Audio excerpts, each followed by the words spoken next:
So good morning everyone. This is lecture number 22 E524 Digital MOS LSI Circuits, and today is October 16, 2020. So we have studied various things for static logic gates, and those are like CMOS technology, where you are using PDN and PUN and you are making the circuit. One is pseudo NMOS technique. Then we have studied DC VSL, where we have studied that if the structure is differential and in a positive feedback, it's an advantage in terms of getting the full swing output with different complementary output also, like you will have F and F bar as output. Other than that, we have studied pass transistor, but in pass transistor we also understand that there will be some sort of drop in terms of threshold voltage when you are applying input as VDD and output is VDD minus VTN. For that, we have studied the technique of level restorer. We also studied the zero VT devices, or you can say that depleted mode transistor. Then we have studied other technique, which was one of the popular one. It's known as transmission gate. So transmission gate is the one where NMOS and PMOS are in parallel, and this is phi bar. So whatever input you are feeding from here, which is going from 0 to VDD, so same 0 to VDD can be transferred over here. This is happening because of the fact that these transistors have their own advantage in terms of like sending strong 0 and other side is strong 1. So in that case, you have advantage, and you can have such kind of transistor, which is known as the transmission gate, whose symbol looks like this one.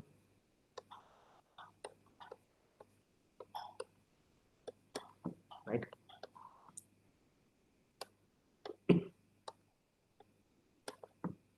Okay. So using this gate, you can make many different kind of logic gates, like AND gate. Even you can make some MUX. MUX is multiplexer, so you can make multiplexer also, and those things we have studied. And similarly, you can make the cascade of such transmission gate, and it's known as the chain of transmission gates. So each one of them is acting as a RC circuit. If you remember, the resistance offered by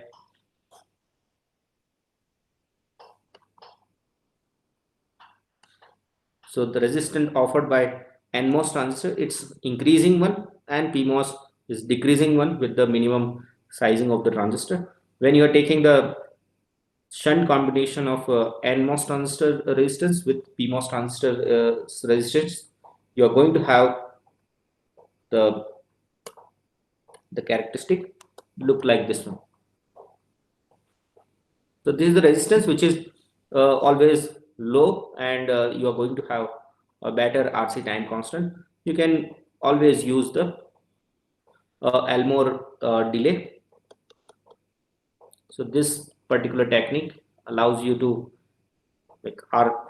So if you're starting from here, it's R equivalent plus C, then R equivalent plus R equivalent times C, and so on. Like you can increase that. So this particular R equivalent will be always getting added, and that is what happening here. You can apply the series, and series is suggesting you this one, and C is the capacitance which is at the node. Every time C is going to be multiplied, so only C will be here. 0.69 is giving you the fact that you are measuring the output at 50%, right?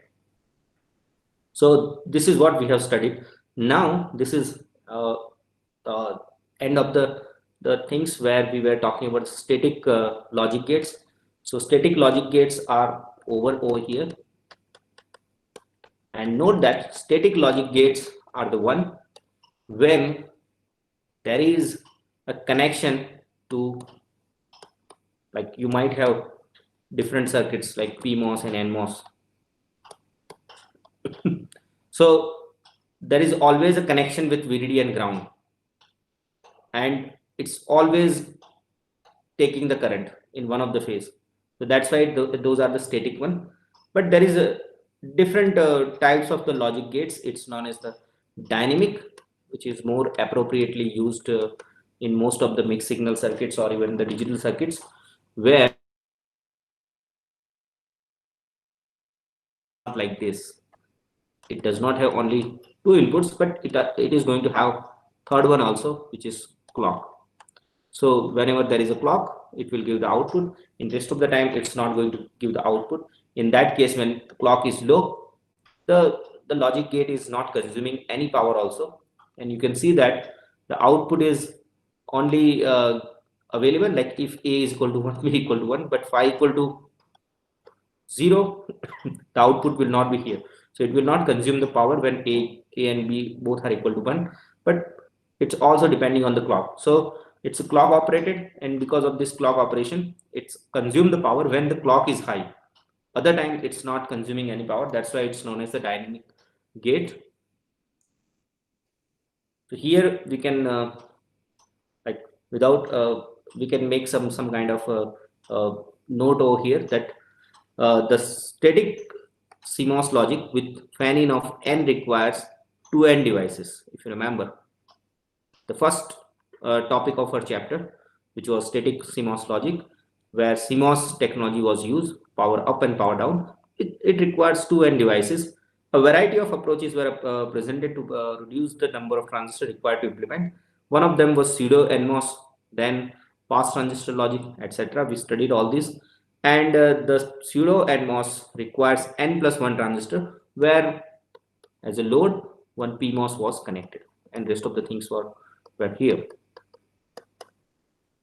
So this was pseudo NMOS, so it requires n number of NMOS and one PMOS. So n plus 1 number of transistors are required, but unfortunately it has a static power dissipation, means this transistor is always connected, so it always asks for some current, and because of that you cannot have the exact 0 volt as a logic 0. So in that section the alternate logic has been used, which is dynamic logic, which uses you can say positive feedback, as well as it uses the differential. It gives the similar result while avoiding the static power consumption. With the addition of clock input, it uses sequence of pre-charge and conditional evaluation phases. So this is dynamic logic, which will use the clock, and it will have the same results. So let's start with that. So let's assume that this is the concept where you are interested to make everything with respect to the NMOS logic.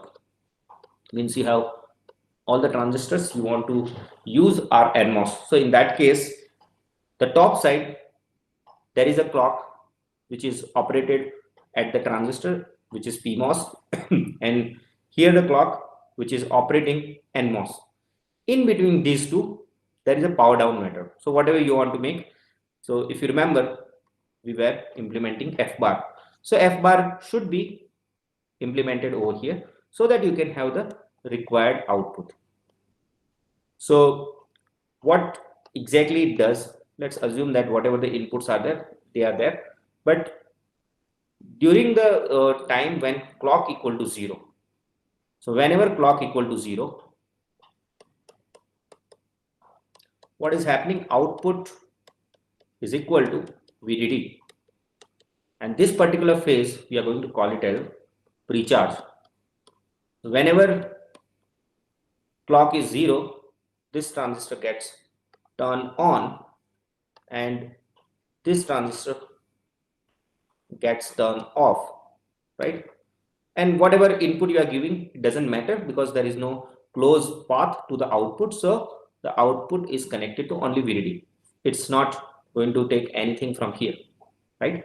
And what we are talking about is the ideal situation. Maybe like in a non-ideal situation, there'll be some leakage, and because of that, maybe you will see something lesser than VDD or sometimes more than VDD, depending on the different concepts of clock feed through and clock charge injection. So we are going to study that in in next few slides. But right now, the first phase was pre-charge, where output is equal to VDD, and the next phase of evaluation, where clock equal to 1. So when clock equal to 1, it will start evaluating, means it will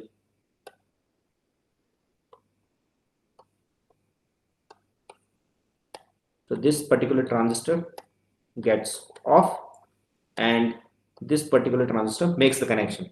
So now whatever the inputs you are giving over here, on the basis of the input, output will be available.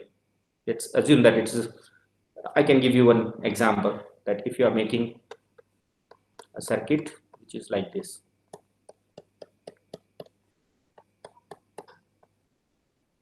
If one of the input is A, one of the input is B, and here I'm saying phi and phi bar, and that's the output.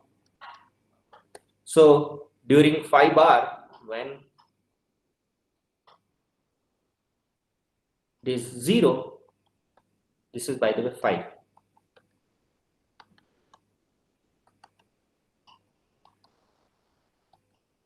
So during phi, my output will be always VDD. Look at this. I'm drawing everything ideally. So this is VDD, this is the output. Now if I'm looking at A and B, whatever values are there during pre-charge mode, when phi equal to 0, this is pre-charge mode, right? So in pre-charge mode, output is always VDD. But in other phase, it will evaluate, or let's assume that the input is like this, something like this. Randomly I'm drawing. So this is 1 1. So any one of the input is 1, that's connected to 0. So by the way, it's making A or B, which is connected to 0, so it has to be complemented. So it's a NOR gate. So one of them is there 1, the output is connected to 0, right? So both are 1, output is 0. So both are 1, again 0, and here 1 and 0, again 0, right? So depending on what is available as an input, that's going to be evaluated only in evaluation mode. It's not going to be evaluated in other phase, right? In other phase, the output is VDD, because we are connecting the strong two transistors, PMOS and NMOS. One of them is getting connected to VDD, one of them is connected to ground whenever your appropriate phase of clock is giving. And here you can see that those particular phases are known as pre-charge and evaluation. So pre-charge is going to pre-charge this, and particularly evaluation is happening in the evaluation mode. Now you might think that why only PDN? You can, if you like, you can make this with power up network also.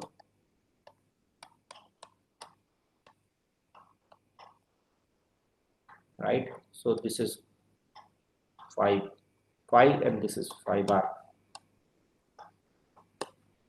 right? So sorry, both are phi, right? So when the clock equal to 0, it's evaluation, because the evaluation happening because of this particular path. And other phase, when phi equal to 1, it's not pre-charge, but it's reset. Now you can call this one as reset, right? This particular node gets connected to ground. Okay, so this way also you can make it, but there are always some challenges. You can think about it, but that is also possible thing. And like PDN and PUN can be interchanged and you can take the output accordingly. Okay, this is a, let's say, one example which is for A and B or C bar. That's the gate, but both of them are operated with clock value also. So when clock bar is there, means if this is 1, it doesn't matter what is over here, the output is equal to 1 or it's pre-charged to VDD, right? If clock is equal to 1 and this is 0, so then it's going to evaluate this one. So that is what written over here, right? I think you can understand this one. There is no much problem. But there are two phases. One is pre-charge when output is equal to 1. And this is the one when output is equal to A and B or C and then complement of that. During that time, the phase phi equal to 0 and this one phi equal to 1, right? Now there are various properties of dynamic gates. The first one says that the logic function is implemented by the NMOS pull-down network. The construction of the PDN proceeds just as it does for the static CMOS, right? It's very simple. You can even use it for the PMOS pull-up network and you can implement as you are doing for the static CMOS. The second one says that the number of transistors for the complex gate is substantially lower than in the static, which is earlier in the static gate, CMOS static gate, where you have the power up network and power down network, which were consuming 2 times n number of transistors, whereas in this case it's n plus 2, where this extra plus 2 transistors are coming from, one is for the clock and one is for the clock bar, means one is for the PMOS and one is for NMOS. So by the way, it's non-ratioed. It does not require to have the equal ratio as we used to do in the case of the static CMOS, where if you remember, the top side you used to keep twice and like down you used to keep 1. All these ratios are not required, so these are not the ratioed one, but you have to look at the resistance value so that you can have better path. And most important thing is it only consumes the dynamic power, or it consumes the power when clock is on. If clock is 0, it's actually evaluation is not happening, right? So it consumes power during the clock is on. The logic gates have faster switching speed now because you have lesser number of transistor, things are not getting ratioed, and it's only the PDN network or the PDN network where you have to invest your time. So overall it's a faster, and as number of transistors are less, you will have lesser parasitics, lesser problems, so lesser capacitance, and things will become much faster. You can see like one of the input is 4 input NAND gate. So here inputs, 4 inputs are there. Let's call them A, B, C, D. So this is going to happen when clock is equal to 1. Otherwise output is 1. When clock is equal to 0, this phase is known as the pre-charge. Other phase is known as the evaluation. When clock is below 1, right? Now we can think about static versus dynamic gate. This is again a NOR gate. The number of transistors over here are actually 4. Here are also 4, but the required transistor sizings are not as rigorous as this one. And like you can, it's all about the what W by L you are using, and on top of that the power consumption. So power consumption in this part is much lower than what is burn over here, so that when you are going to make it, you will understand. Now there are various issues in dynamic gates. As I told you that in this case it's connected to VDD. no problem. And in the reverse phase, when it's evaluating, in that case the function is a or b bar. But all these things are ideal if you understand the fact that there are many parasitics. So some books are following in terms of junctions, like if you remember that we told that we have such kind of thing. So in that case you will have the parasitics like this.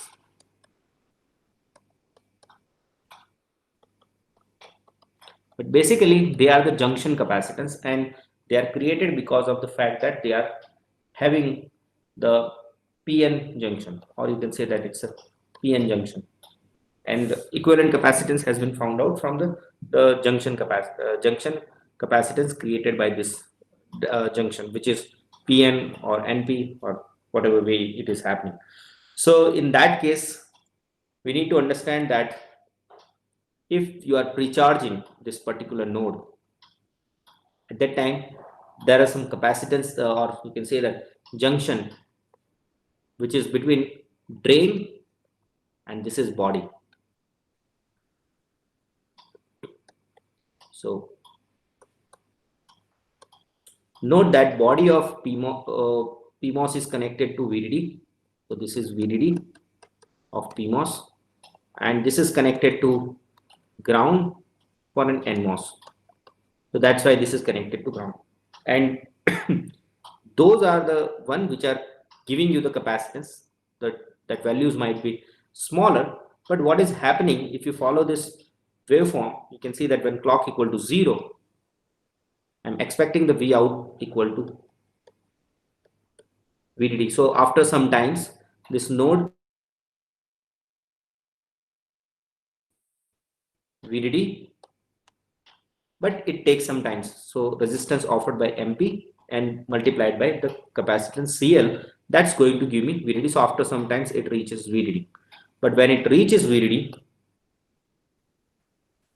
still there is a connection,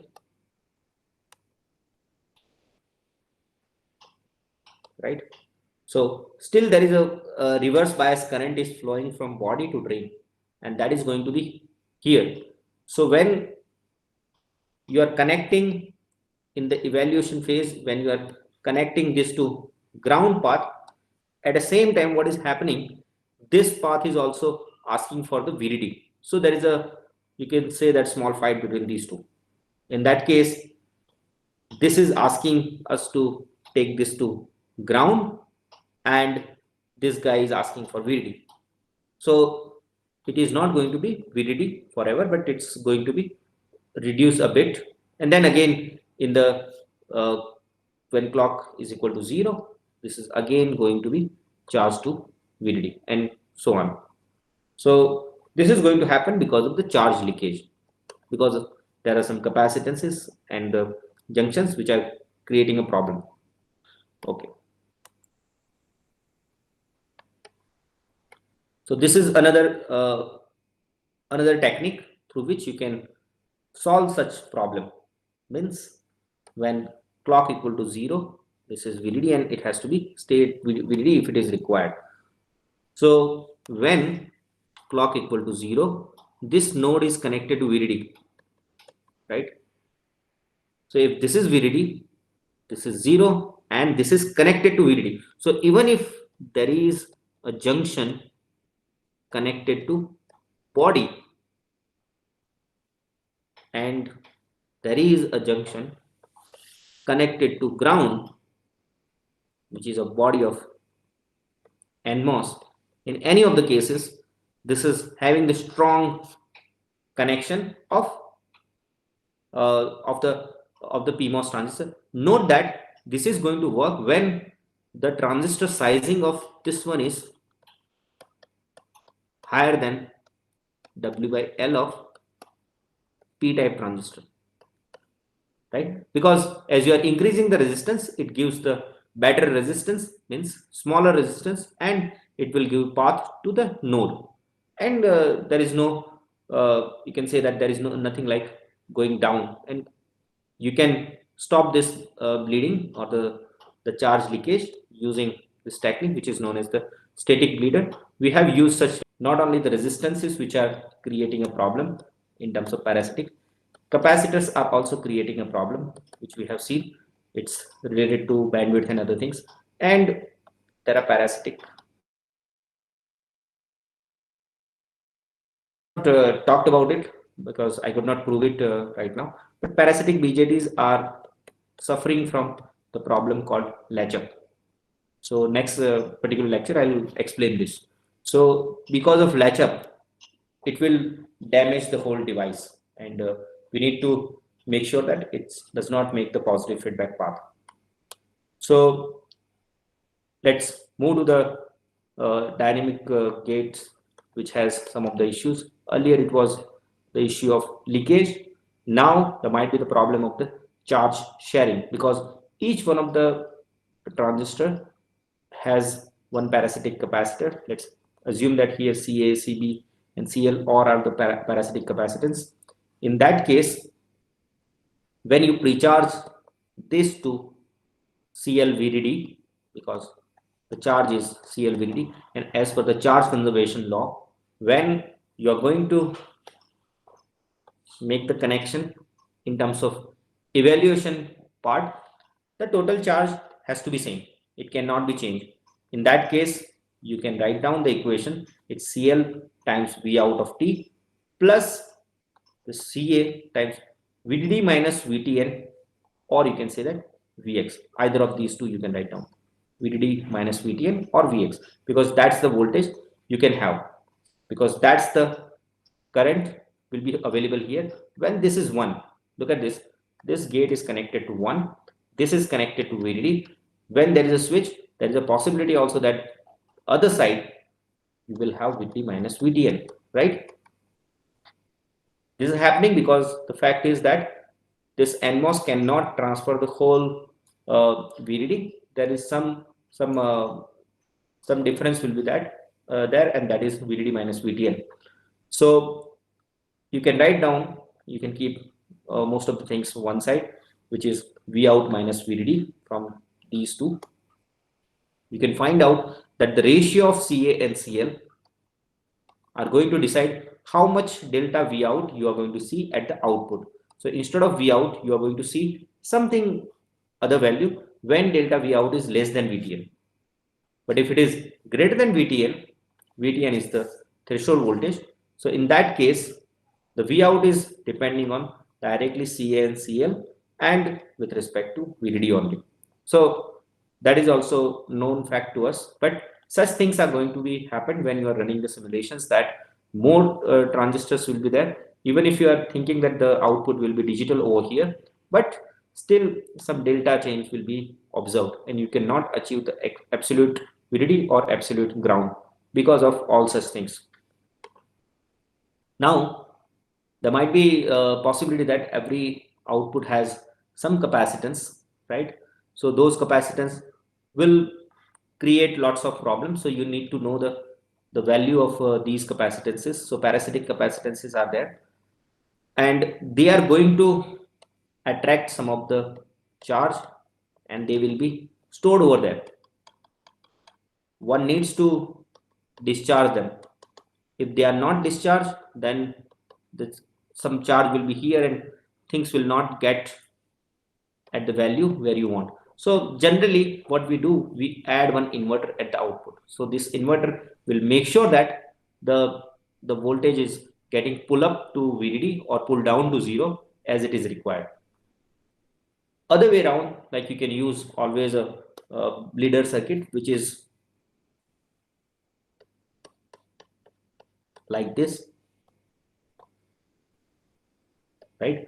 So which can help you when this is VDD minus some delta V, because in that case this becomes 0 and this will again goes to 1, and this particular node is connected to VDD. So this bleeder circuit is very important and it can be used anywhere wherever you want. But the best part is you can use a strong arm. You can make particular connection directly to whatever the value you want, so that initially they are charge or discharge. So not only this part which is VDD, I am making this part which was floating, I am connecting that to VDD. In that case, what is going to happen? The difference between these two, when it's going to get to 0, it's actually difference is 0. When it's again like pulling at the same place VDD, then also that difference is 0. So there is, even if there is charge sharing, it's not going to change these values drastically as it was happening. So this is one of the popular way, along with this bleeder circuit, right? So now the next thing is clock feed through. So what is happening? Let's understand that in a way that if there is a circuit like this, if I make this clock 5,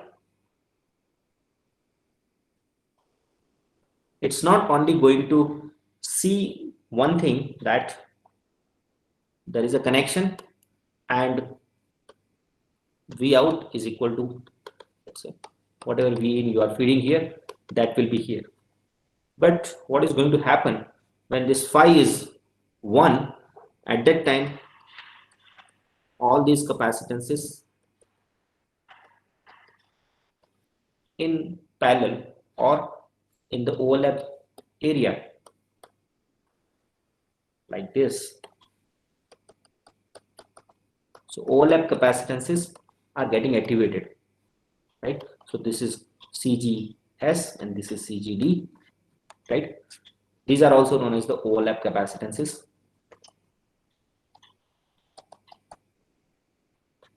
So because of that, the charge is not only available at beneath of this one, but there are connection for input to output, even if it's off. So even if it's off, this particular capacitors are charged to VDD, right? When you are connecting to 0, still it requires some discharge path. So there will be some delta V change will be here. So either you will see plus side or maybe sometimes you will see the minus side, right? So this is called clock feed through. Other than that, there is a possibility that this beneath of this channel, the charge is there. So when you make the charge during the positive cycle, in the negative cycle, this immediately does not go anywhere. It requires the path. Requires the path means it requires the resistance. It has to see both sides what resistances are there. You need to have the lower resistance, right? You know that if you are giving this V in from a function generator has 50 ohm resistance. In that case, this 50 ohm is going this side. Some part will be going this side and some part will be going this side, and it's depending on the impedance offered by this one, right? So depending on the value of impedance over here, and accordingly some part will go this side and some part will go this side. If this side is more lower value, means 50 ohm, and this side also 50 ohm, then half charge will go this side and half charge will go this side. But note that there are two different phenomena. One is called the charge injection. So this is injecting the charge on the capacitor or the load capacitor. This side I don't care what is happening, but this side I'm bothering because it's going to change my delta V. Other thing is clock feed through, where the overlap capacitances are playing the role, not the inverter channel. Okay, so that inverting channel is going to create a problem when it's a charge injection, and it's generally very tiny number. But whereas this clock feed through, you can see here that when there is a clock feed through, it can increase the value beyond VDD. So this clock feed through is not only in terms of you can say that it's going to decrease the output. It can increase the output also, but for that we need to take some of the guidelines so that you can reduce this. Or if it is not bothering you, do not worry about it, you can just go ahead. It's all about what specifications are given to you, right? Maybe next part is quite interesting, but it requires the full lecture, so that's why I'm not going into that. But that's all for today. And yeah, one more lecture I need for completing this chapter. Okay, so after that we will go to the different part of the chapter, which is known as sequential logic, right? So till now, like almost like we have completed the half of the course, right? You have the assignment number 2 is also given to you. Please do that also on time, so that I don't have to worry much at the end, right? It's all about that learning. It's not about just, it's not a race to uh, just submitting assignments and all, but try to digest all things. These are not small things people are asking when you are going to go for interviews, okay? Or even for if you want to do the PhD